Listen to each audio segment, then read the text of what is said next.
All right, it's time for another episode of Random Thoughts from a Crazed Mind, the worst video channel on YouTube. And today I'm going to be talking about what is money. So, we're living in a very precarious time. We're living in a time where things are starting to change in society, where people's attitudes towards money are starting to change. We're starting to have a society that doesn't really work the way it used to anymore. And this is all about money. And so, what is money ultimately? Now, um, most of our economics was created in the Great Depression. That's when you had Keynesianism, and that's when you had Hayek, the Austrian school. Those are basically the two ideas about how you ought to operate a society. And so the problem with our economic ideas is that most of our economic theory was developed after the Great Depression, during the Great Depression, when we were on the gold standard. So the gold standard makes a lot of sense if you are a wealthy person. And who sets up governments? The wealthy. So because the wealthy set up the government, they set up the government in a way that benefits themselves. And so the gold standard is a great way to structure a society because you minimize money, then you maximize the power of the wealthy. So that if you are an ordinary person in society, you are dependent on the wealthy for all of your needs. You have to work.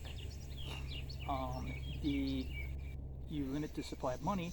Anytime that the government wants to do anything, they have to go to the wealthy, and then the wealthy charge interest. They say, and they can approve or disapprove of whatever it is. And they can say, here's the amount of interest you're going to have to pay me, and that's how they ultimately gain their power and how they become wealthy and how they control society. So wealthy people love the gold standard, and that's why when you hear Wall Street economists talk about how the world ought to work, they have a tendency to prefer gold standard type economics.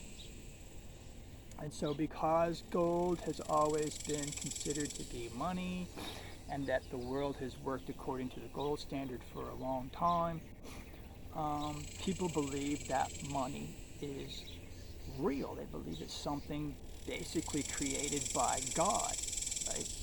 And so they believe that these economic theories are kind of scientific um, laws that are the way that money works. But that's not the case.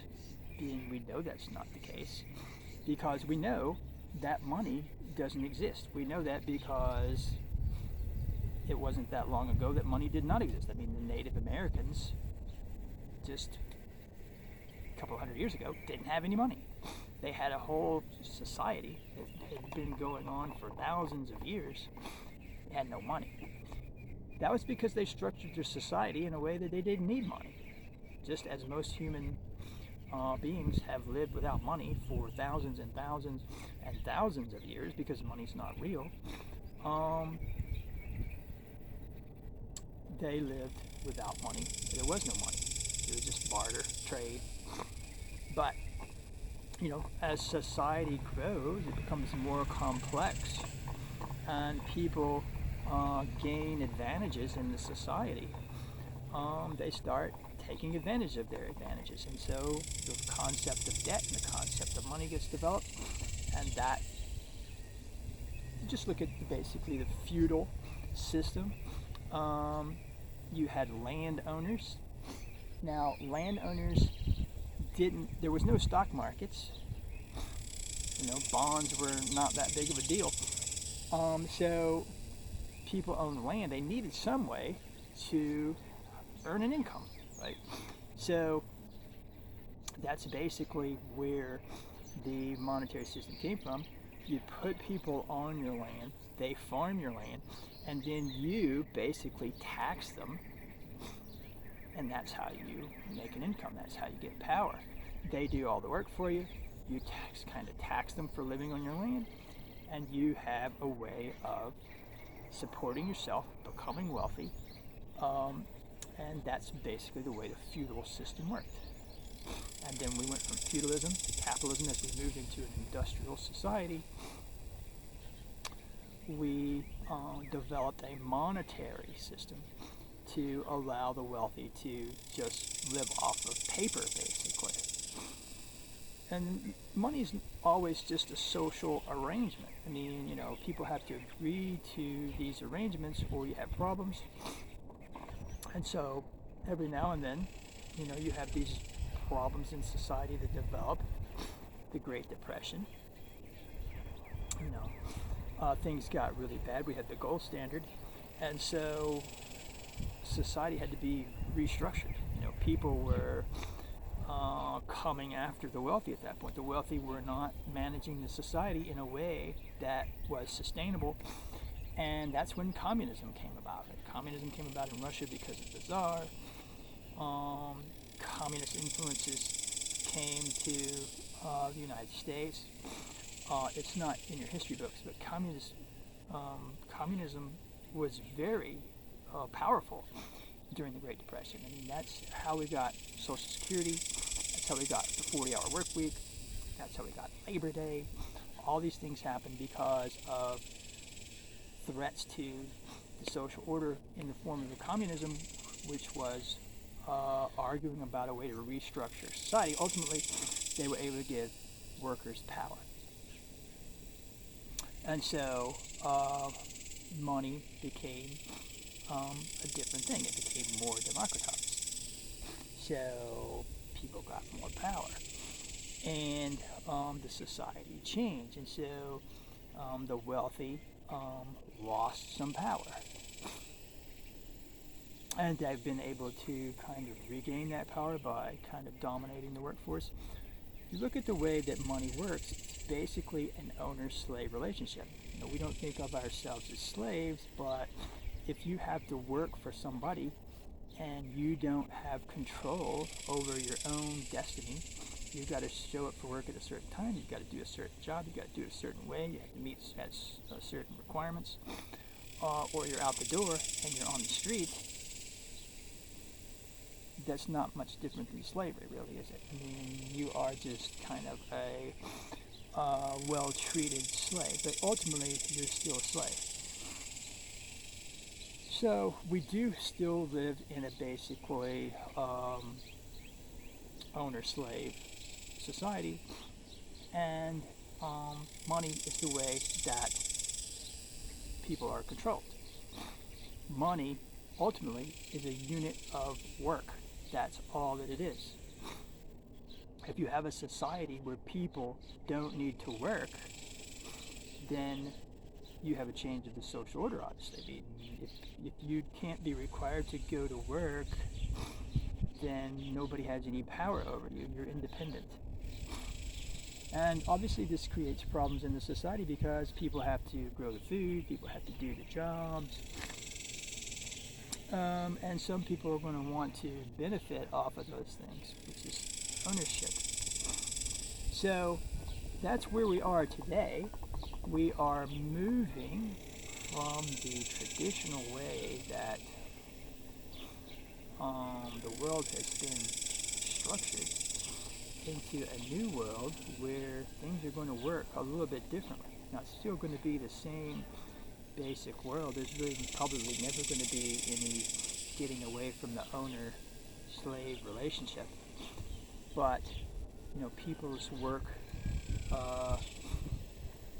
environments and people's willingness to work and people's requirements for work are probably going to be different in the future as we get into these low-growth environments and we have these environmental real limits to growth where you literally cannot grow any longer because you can't chop down all the trees. You can't mine all the coal. It can't suck out all the oil.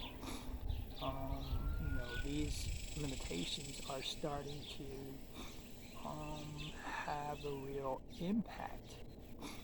And so money has to adjust to this new reality.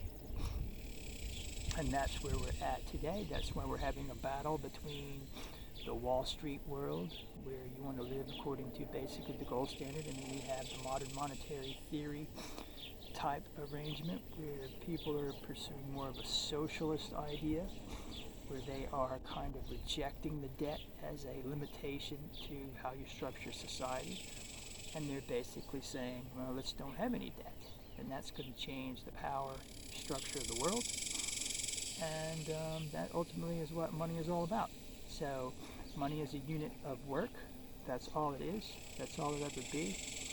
And all of these theories about how the world works are really not worth much. Ultimately, you have a negotiation between the owners of society and the workers of society. And you're going to always have the push-pull between those two opposing forces, and you're going to have to meet somewhere in the middle, and that's where we're at. That's basically what economics is, how the world gets arranged. I think it ought to be arranged a certain way. People think it ought to be arranged according to Wall Street's definition of how things ought to work. People are starting to have other ideas. And so the world's going to work the way it's going to work. We don't know how it's going to work in the future. It's going to be much differently than it is today. How it's going to be different, nobody knows. We've all got our own guesses. That's what money is. Money's not real. You look at the periodic table, it's not there. M for money is not on the periodic table. It's a human invention. It's not gold.